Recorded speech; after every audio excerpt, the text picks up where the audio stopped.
Boker Tov à tous, on arrive à la paracha de Mishpatim. Et donc, comme son nom l'indique, c'est la paracha des lois. Et on sait que pour que les choses elles aillent bien dans la vie, il faut des lois, il faut des règles, parce que si chacun il fait ce qu'il veut, bah, malheureusement, le monde il part en débandade.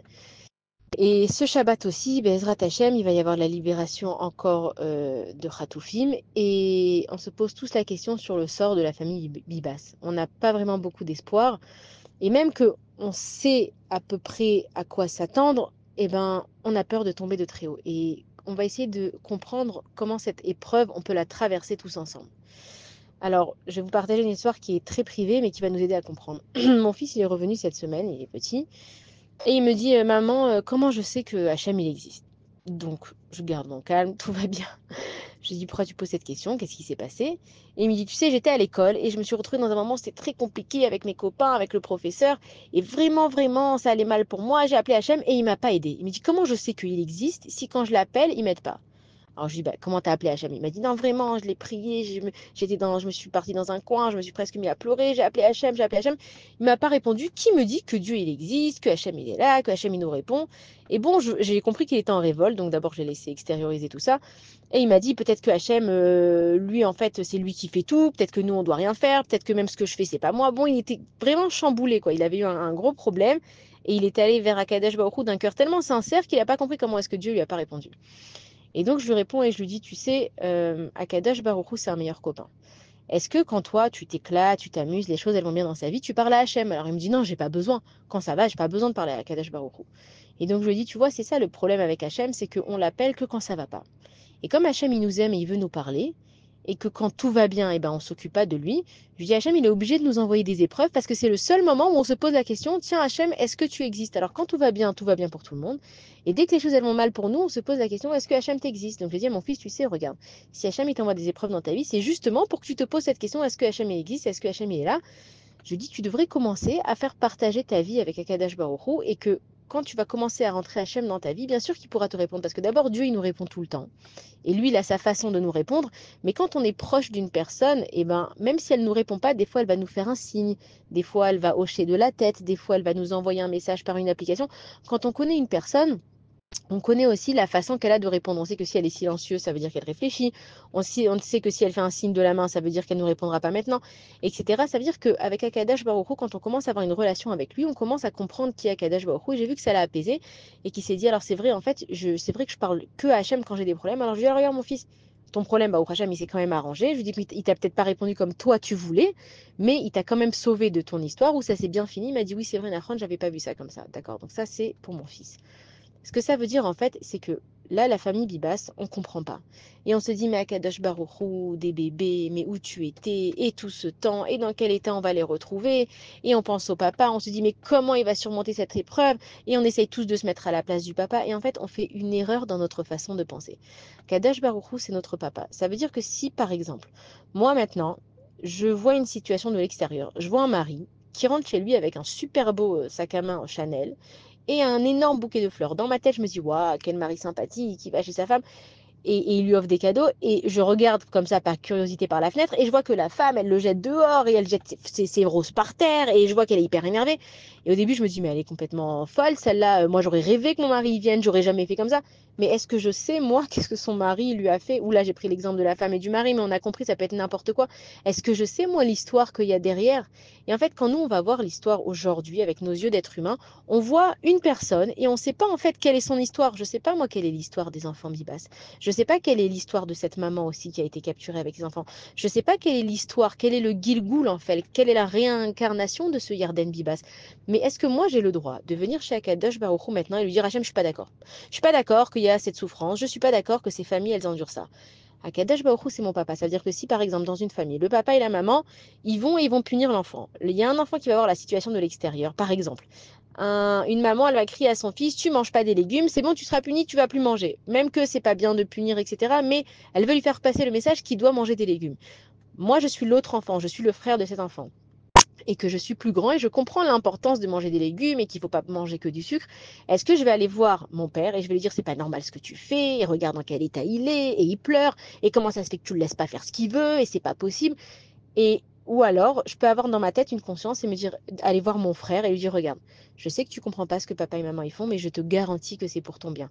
Je vais pas maintenant aller reprocher les choses à papa et maman parce que je sais que ce qu'ils font, c'est pour ton bien. Ce que je peux faire, c'est te soutenir à toi. Et c'est exactement comme ça que Akadosh Baruch Hu, il veut qu'on réagisse.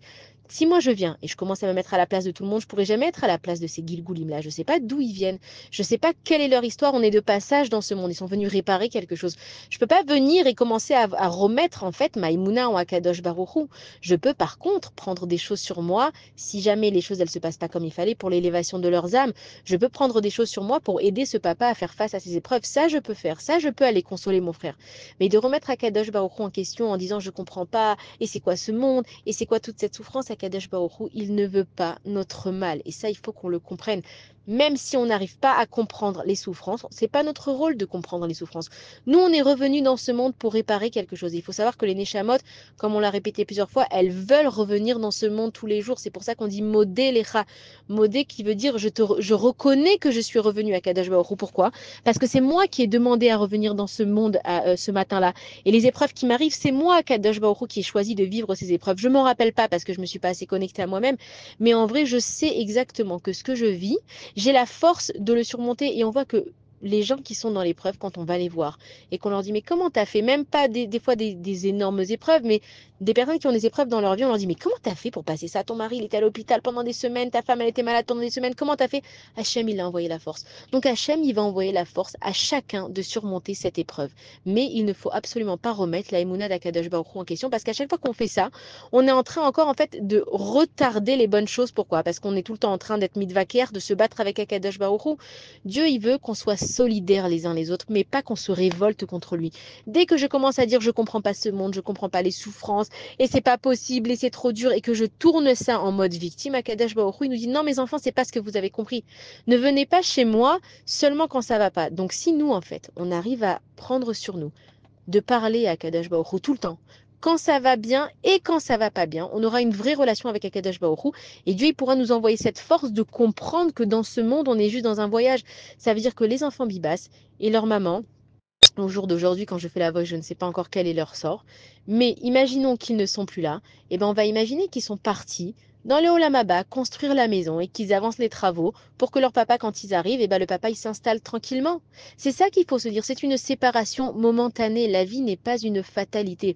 Donc pour le moment, ce papa, il va devoir vivre de cette façon-là. Les gens qui ont perdu leurs proches, ils se sont séparés pour un moment. Alors c'est vrai que ça paraît long parce que dans nos yeux d'être humains, chaque seconde dans la souffrance, elle est trop longue, mais si on s'en remet à Kadosh Baruch Hu, si je comprends que Dieu, tout ce qu'il fait, c'est vraiment pour mon bien, je me dis, Hachem, écoute, je vis cette séparation difficilement, mais je sais qu'un jour je vais les rejoindre et que tout sera pour le mieux. Alors les choses, elles s'allègent dans ma tête. Et c'est même pas que je suis en train de m'inventer une histoire, je suis en train de vivre la vraie réalité.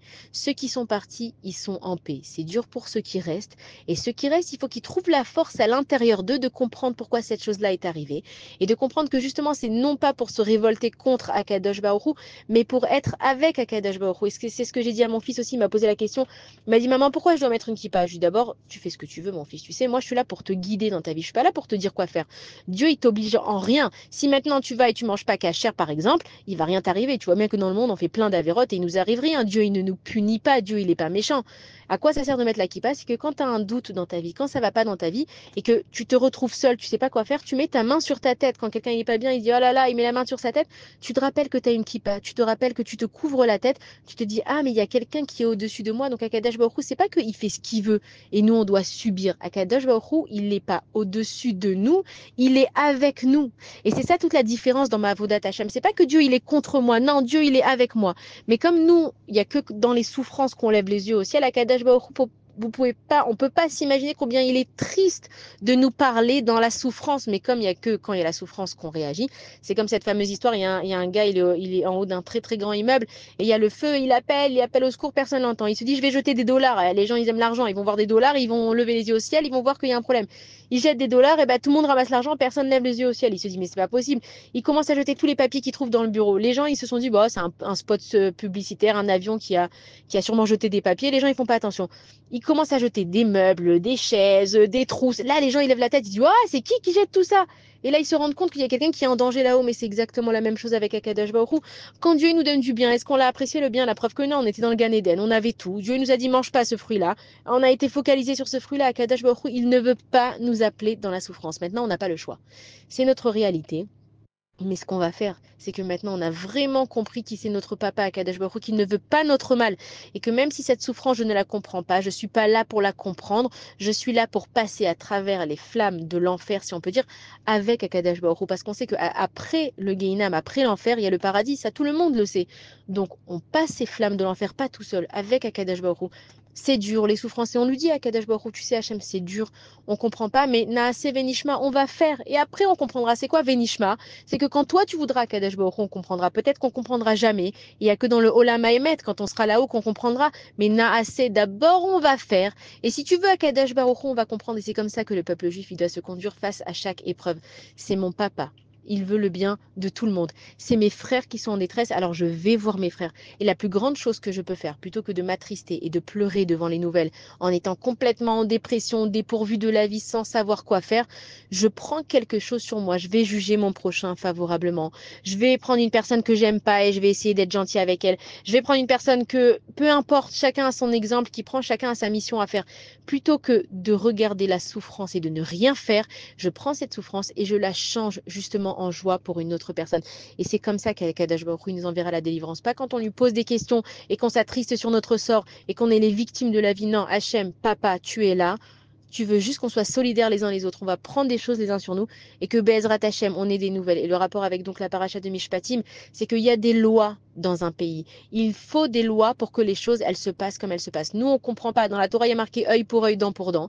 Ça veut dire que si une personne, Rasvé Shalom, Dieu nous en préserve, elle fait du mal à l'œil de quelqu'un, il perd la vue, c'est pas que lui aussi, on va lui enlever l'œil. Non, tu vas lui rembourser à la hauteur de la perte qu'il a eue. Et c'est comme ça qu'on doit faire. Ça veut dire que nous, le Ham Israël, on a perdu beaucoup de Neshamot, on est tous responsables des uns des autres. Alors on va réagir à la hauteur de ce que les autres ils ont perdu.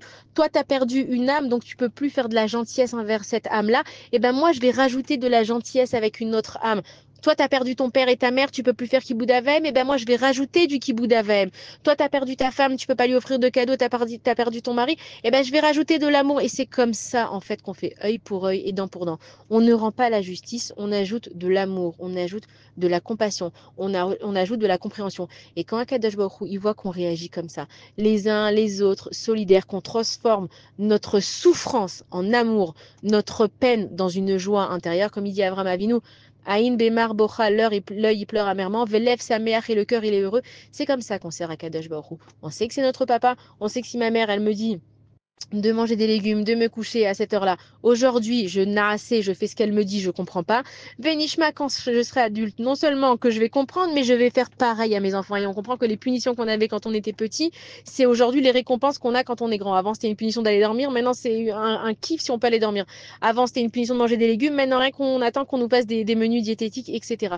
Il faut qu'on comprenne qu'on ait confiance en Akadosh Baruch Hu. C'est notre papa d'amour. Il est là pour nous et que Bezrat Hashem, quand on accepte ce qu'il nous envoie, en transformant les épreuves en joie qu'on donne aux autres, c'est comme ça qu'on va être délivré. Et Bezrat Hashem, il y aura des bonnes nouvelles. Alors Shabbat Shalom à tous et si Dieu veut qu'on entende des bonnes nouvelles.